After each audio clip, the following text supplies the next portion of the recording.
In the early 70s, OPEC didn't like what we were doing in Israel. Same old story. And so they cut off our oil supplies.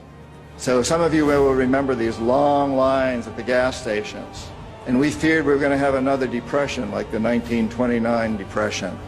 And so the U.S. Treasury Department came to me and other economic hitmen and said, listen, you know, we can't allow OPEC to blackmail us anymore. You guys got to come up with a plan so this will never happen again. We knew that that plan had to involve Saudi Arabia because it had more oil than anybody else. The deal we finally struck with the House of Saud was a deal whereby they would return almost all the money they made from selling oil to the United States, invested in U.S. government securities. The U.S. Treasury Department would use the interest from those securities, which over the years has amounted to trillions of dollars, to hire U.S.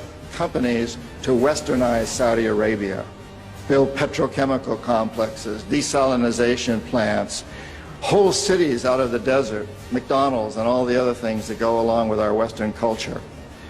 The House of Saud would also agree to keep the price of oil within limits acceptable to the oil companies, possibly not acceptable to you and me, but acceptable to the oil companies. And this is very, very important. They agree that they would never, ever sell oil for anything other than U.S. dollars. It was an amazing deal, the deal of the century. It was history-making, incredibly powerful deal that we struck with Saudi Arabia. The corporatocracy looked at this as an incredible success. I had done my job. We economic hitmen did a great job with that one. So we decided that Saddam Hussein ought to accept something very similar. Now, probably a lot of you know that Saddam has been our boy for a very, very long time. You may remember Abdul Karim Qassim, who was president of Iraq in the early 60s. Qassim came up with a unique concept. He said, Iraqi oil ought to go to benefit the Iraqi people. How novel is that?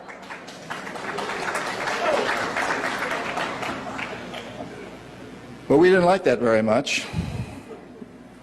He began to tax the oil companies, particularly the British and some American companies, and threatened to nationalize our oil companies. And so we decided that Qassim had to go. The CIA sent in an assassination team. It was headed by a man who was still going through high school, an Iraqi citizen who was still going through high school.